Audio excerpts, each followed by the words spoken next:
नमस्कार, all India channel में आप लोगों का स्वागत है। अभी तक आप लोगों ने इस चैनल को सब्सक्राइब नहीं किया है तो प्लीज़ सब्सक्राइब कर लीजिए। हम इसमें रोज़ एक नई और सच्ची कहानी सुनाते हैं। ऐसी ही एक कहानी है उत्तर प्रदेश के गाज़ियाबाद ज़िले की, जहां पर दो कपिल मिलते हैं जिनकी लाश बरामद होती है। गाज़ियाबाद पुलिस जब उनकी जांच पड़ताल करती है तो जांच के दौरान उनको कुछ अजीब व गरीब चीज़ें पता लगती हैं, जिसको सुनने के बाद आपकी रूह कांप जाएगी।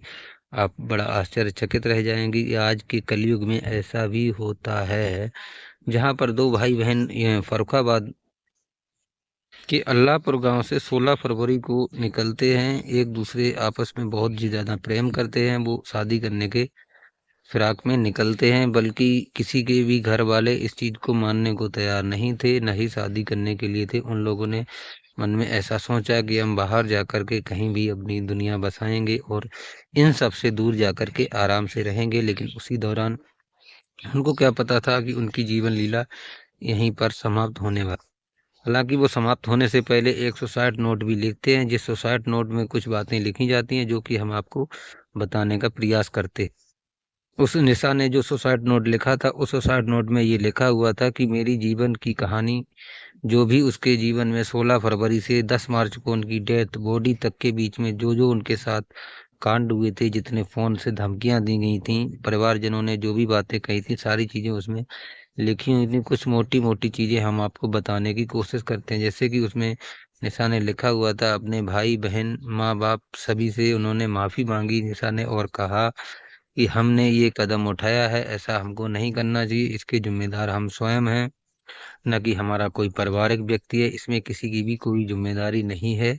अब मैं अपनी जीवन लीला को यहीं पर समाप्त करती हूँ। मेरी एक आखिरी इच्छा है कि हम दोनों के मरने के बाद हम दोनों की डेथ बोटी जहाँ पर लगाई जाए, वहाँ पर हम दोनों को एक साथ ही दफनाया जाए। ऐसा निशा ने अपने सुसाइड नोट में लिखा था। साथ ही साथ आपको बताते चलें कि पीयूष नाम के व्यक्ति के पास भी 160 नोट पाया जाता है, जिस 160 नोट में ये लिखा हुआ था कि हमारे घर वाले तो राजी नहीं थे, हम लोग भाग करके आए। जो भी इनकी मतलब जीवन लीला की सारी कहानी थी वो लिखी हुई थी पूरी, तो हम आपको नहीं बता सकते, पढ़ के काफी लंबी हो जाएगी। कुछ मोटा मोटा हम आपको बताने का प्रयास करते हैं। उसमें लिखा हुआ था कि हमारे घर वाले इस शादी को लेकर के बातचीत चल रही थी, लेकिन कोई भी एक चीज करने को तैयार नहीं थे। हालांकि लड़के के घर वाले तो एक तरह से मान भी रहे थे, लेकिन लड़की के जो घर के सदस्य वो किसी भी तरीके से कोई भी वारदात मानने को तैयार नहीं।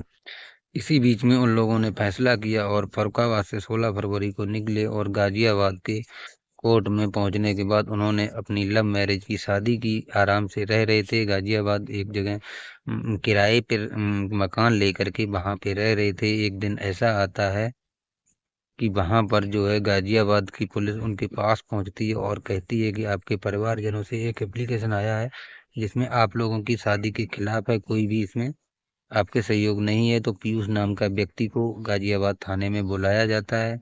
सहायगंज थाना लगता है। वहां पर बुलाने के बाद सभी तरीके से पूछताछ की जाती है। हालांकि वो अपने कोर्ट मैरिज के कागज भी दिखाता है, तब भी वहां की पुलिस उसको समझाती है और कहती है ये सब नियम के खिलाफ है। आज के समय में ये चीज समाज मानने को तैयार नहीं है।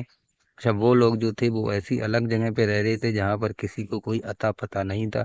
लेकिन पता ना जाने कहाँ से क्या हुआ कि लड़की का नंबर लड़की के घर वालों को मिल चुका था, और वहां से कई रिश्तेदार लोग, कई लोग उसको फोन करके धमकियां दे रहे थे कि जो आप लोग कर रहे हो वो किसी भी तरीके से सही नहीं है, अभी भी सुधर जाइए। कहीं न कहीं पे ये लगता है कि शायद इन्हीं बातों से डर कर, सहम होकर वो दो कपिल जो थे अपनी आत्महत्या कर लेते हैं, अपनी जीवन लीला को समाप्त कर लेते हैं। और पुलिस उनकी जांच जब करती है, पंचनामा भरवाती है, तो पंचनामा में ऐसा बताया जाता है कि सुबह को देर तक इनका दरवाजा न खुलने की वजह से एक पूजा नाम की महिला ने इनके घर में झांक कर देखा, तब उनको ये दो लाशें दिखाई दी। तो इस कहानी को सुनाने का उद्देश्य किसी को परेशान करना, किसी का दिल दुखाना नहीं है। आप लोग सुरक्षित रहें और जागरूक रहें, अपने और अपने परिवार का ख्याल रखें। मिलते हैं किसी अगली कहानी के साथ। जय हिंद, जय भारत।